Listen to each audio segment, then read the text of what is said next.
Kagurabachi is gay. At least that's an interpretation you can make. This video won't be a full-on argument that it is definitively gay and has queer subtext, but it will be an examination of certain themes, ideas, and traits from within the manga which colour certain characters a certain way, as well as elements of its fandom which centre around these gay aspects. Kagurabachi is a manga I've been enjoying for a good while now, and over the last year it's only grown in popularity and its story has grown in depth too. It's presented us with this intertwining web of characters, ideals and motivations centering around the Rokuhira family and the Enchanted Blades, and seemingly most characters are either obsessed with either Kunishige or Chihiro. Firstly, Kunishige, the father, the sword maker who is connected to so many people who all know his name and many admire him. One of the people who admires him a lot is Sojo. He's obsessed with his weapons and applying his own twisted ideals in his use of Cloud Gouger. He even in one panel says he truly loves Kunishige Rokuhira. Shiba is another good friend to Rokuhiro, even acting as a surrogate father or caregiver to his son following his death. Clearly there's a good amount of admiration there too. Recently as well we got Uruha, who idolizes Kunishige to a great extent, and Samura, who is also another male friend of Kunishige's, who recognize him by smell, although that is because he's blind, so I don't think there's much to actually dig in there, but we will tackle the whole smell thing a bit later on.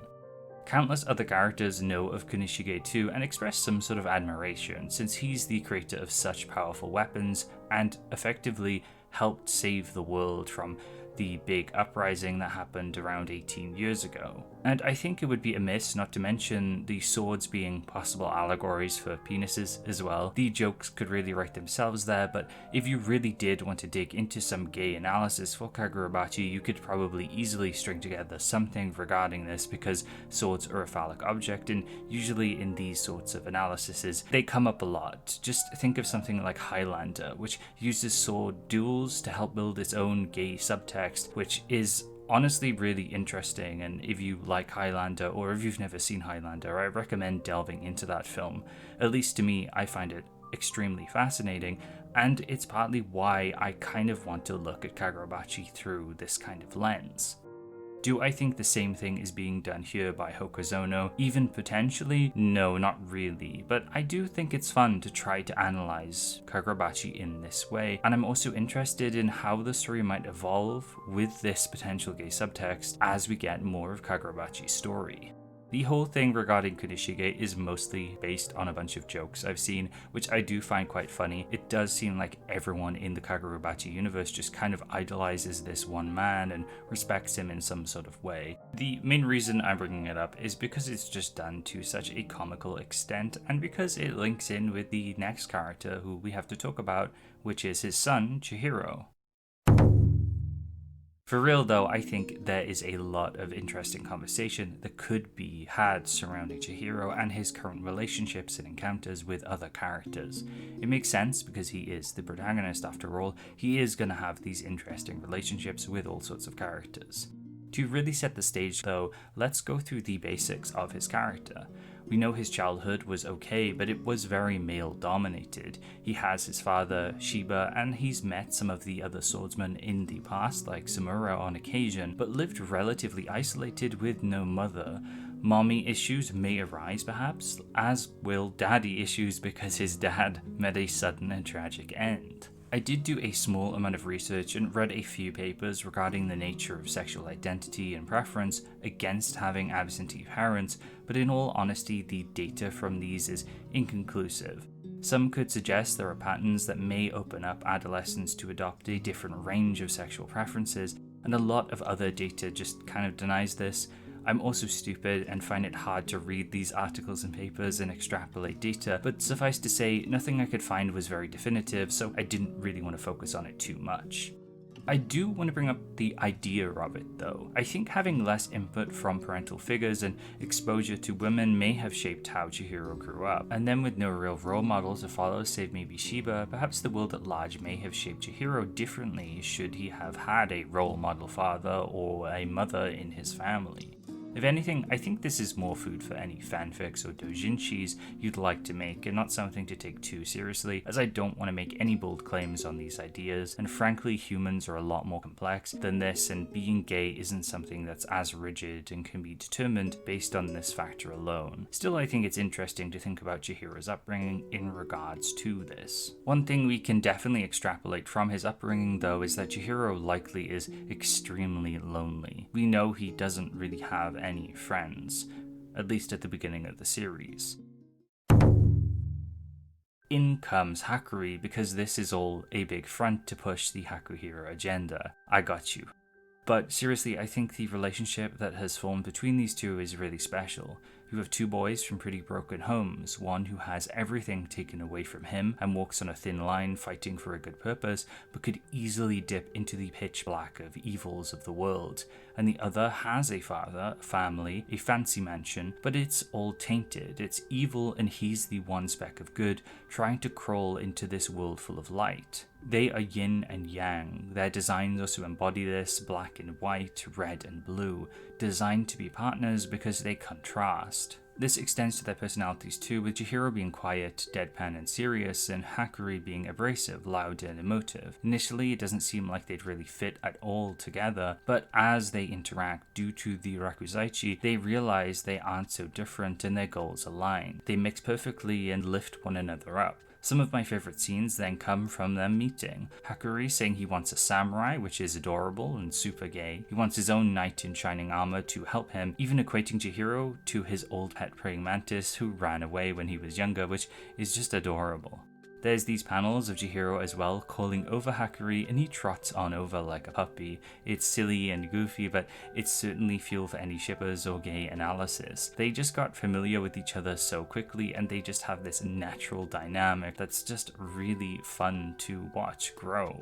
Then we get to the meat of the Rakuzaichi arc, where the two's bond is truly tested, and quickly it's shown that Hakuri holds a massive amount of belief in Chihiro, even taking a blow from Shiuki to demonstrate his seriousness. Chihiro fighting back against Sojo initially spurred Hakuri into action. It gave him hope for greater change. He saved Hakuri in more ways than one, and goes on to save him again and again at such great costs. For Chihiro to even think about giving up Enten, his father's secret seventh sword and the one that is most valuable to him personally, that means a lot. There is a plan to get the sword back after Chihiro does trade it for Hakuri, but there's so much weight on these swords throughout the story. They're essentially the most important thing, and I think the reasoning for this trade definitely goes beyond just the plan they have and just for saving an individual human life, but also because Chihiro genuinely sees something special in Hakuri. Furthermore, in this scene, Hakuri's eyes, the way they just light up, and then they gradually get lighter over time as well. Previously, they were just kind of pitch black. I think that's a conscious choice to show that after meeting Chihiro, Hakuri's life is now full of light now because he's found his samurai. Multiple times throughout this arc as well, we see the two aiming to bring down the Rakuzaichi together. They need each other to accomplish this feat, and it means saving each other over and over, in physical ways but also emotionally.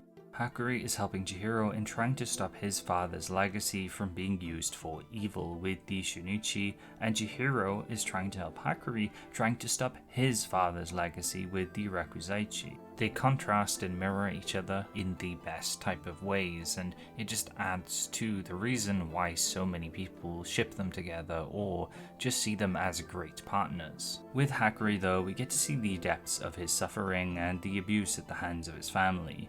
He is unloved, he's used as a hostage by his own father, he was regularly beaten and tortured as a child relentlessly, he was told he could never amount to anything and forced to do bad things. Crushed under all that weight, it smothered him and his abilities. But then he saw Chihiro and he began to believe in himself again, partly because Chihiro believes in him, giving us the glorious moment where Chihiro breaks through this thick wall of plantation after fighting Yura. right after Hakuri pulls off a successful iso because he realizes he believes in himself now because Chihiro believes in him, thus metaphorically and literally breaking down that barrier, and they do this together. I think now might be a good time as well to bring up the girl with the icy skin, someone who spurred Hakuri to finally ditch his family and their abusive clutches on him. We see the extent of how brainwashed Hakuri is here, but him gradually talking to this girl shows him what he's been living through, helping him realize that his family's deeds and the physical torture at the hands of his brother is something fundamentally wrong. We also get parallels between this girl and Chihiro in their visual appearance, mannerisms, and even in that one PV video we've had, clearly showing that there's meant to be an association between them. Both ease Hakuri's pain as well and show him that perhaps he does have some value. I think there's also possibly a romantic connotation there as well, as at one point the girl and Hakuri hold hands, and he just overall seems like he has a little crush on her. And if you don't buy into that, there's also just the idea that both of these characters are extremely important to Hakuri and he wanted to save them both. This time though, while he couldn't save the girl, Chihiro is someone he can influence and say the right things to save, which he may need to do, as gradually Chihiro in the current arc is getting a bit dark. Oh, and Chihiro technically now belongs to Hakuri because he's been registered in his storehouse, which they could theoretically both teleport into for some fanfic, which just writes itself. The Rekuzachi arc hits for so many reasons, and Chihiro and Hakuri's dynamic is just one of them, but it really solidifies Kagurabachi as one of my favorite series for me. And the ending, where Hakuri straight up asks Chihiro if they can keep fighting together to prove the value he saw in himself, just really gets to me and solidifies that these two characters are cut from the same cloth and will likely be partners for the rest of the series. Some other fun gay stuff is when we finally meet Samura, and he says Hakuri smells of Chihiro, and apparently that line is even more overt in Japanese, with him being basically coated in Chihiro's scent. Also, we got the new murder twin Kiruhiko a few chapters ago, who is seemingly obsessed with Chihiro. So with all of this, I'm not surprised in the slightest that Kagurabachi has a burgeoning yaoi fandom. All of these things have built up to facilitate a fandom like this. Unbeknownst to Hokuzono or not, he is just playing the correct cards to build the greatest shonen yaoi ever.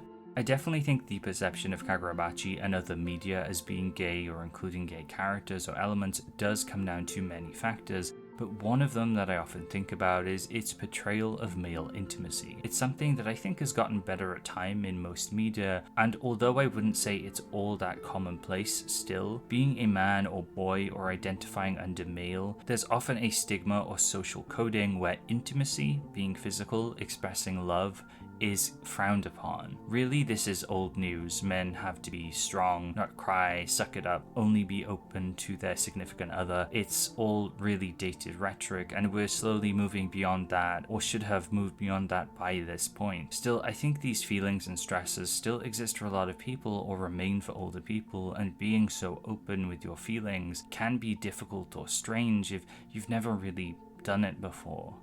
When I do see these moments, like the many between Chihiro and Hakuri, or another example being Yugi and Joey in Battle City when they have their duel, which I made a whole video on, I get really happy. There's something nice about male characters being more intimate and close. It doesn't necessarily have to be gay, it's just friendship, and friends can be there for each other, especially in shonen battle manga where friendship is the name of the game. This is a whole nother topic which I'm actually kind of interested in discussing and making videos on in the future, and I don't want to undermine the idea of male friendship at all by calling it gay all the time, because I think that could create some issues in its own. It's just an odd topic where I want to be a bit careful with it, and I have, I guess, not been making jokes about it, but I am using like shonen friendship in this context of it being gay. And for gay people, seeing these moments of connection between two male characters, this may be some of the closest examples of male intimacy that they'll see in popular mainstream media, so they may latch onto it, and anybody interested in queer exploration or themes as well will latch onto it too, whether it's intended to have queer subtext or text or whether it isn't. And I think that's perfectly fine. I think engaging with media in this way and exploring yourself through this can be a very revealing and fun way to do it. Shonen manga in particular, I think, is a hotbed for this stuff, often spawning yaoi sub-fandoms or lots of gay jokes, like Naruto and Sasuke. The way they chase each other and how much Naruto just yearns for Sasuke's company and friendship, there's totally a gay analysis angle you can approach it from there, and you can maybe also interpose your gay experience onto those characters to feel some kind of comfort.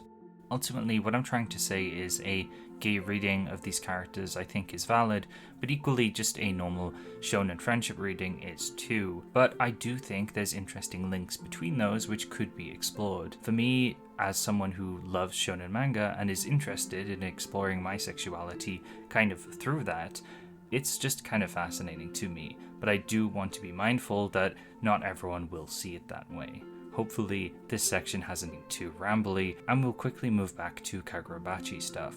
So, is Kagurabachi gay? No, not explicitly, but is there doujins about Hakuri and Chihiro, fanfics about all sorts of characters and people looking at these two and saying us in some sort of comment? Sure there is. I have no concrete goal with this video, and honestly, I just wanted to explore the wider influence of Kagurabachi and some thoughts regarding a gay reading of it.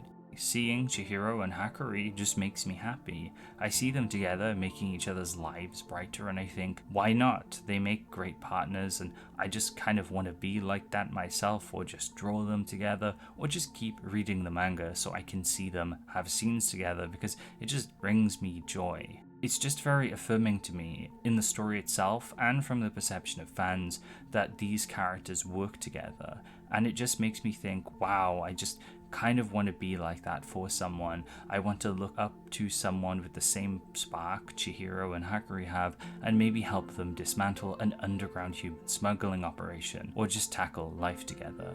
Maybe you don't see it, and I think that's perfectly fine. Really, I think this video should probably be called Kagurabachi Is Gay, for me, but that won't be nearly as gripping a title. If you do see things like this though, I think that's really cool, but overall I just wanted to talk about one of my favorite manga in a more personal way that I didn't see anyone else really talking about. And I barely even got to mention its overall fandom reception, or how the Reddit for Kagurabachi welcomes in the Fujos and the countless cool artists who draw Hakuhiro fan art. I hope you enjoyed this goofy little video, and if you did, feel free to subscribe. Maybe I'll take a queer lens to some other series sometime, or I'll just stick to my usual Shonen Jump related videos. Also consider checking out some of the other videos on my channel, like the Axe Files, where I examine cancelled Shonen Jump manga, or the History of Shonen Jump series, where I explore Shonen Jump and all of its older manga throughout its history, from its beginning in 1968 all the way so far into the 80s. And please consider supporting me on Patreon. It helps a ton and pushes me to make better videos. You'll get some cool rewards as well, like exclusive access to polls and podcasts, as well as potentially a little doodle and thank you at the end of the video, like the following cool people. Thank you, Kinocha, Jade, Kaizuku Gairu, Soroquill Zero, Holly the Apothecary, Mayu, It's Fako, Yellowtail, Lay Sloggett, Chris P. Bacon, Joe Henshin, Full Metal, Unquestionable, Weeby Boy, Wurzel, and also AB, Vakudraws, Otaku Gamer X, and Deadpan at the $1 tier. Thank you all so much for being patrons, and as always, thank you so much for watching. Remember to be kind and take care.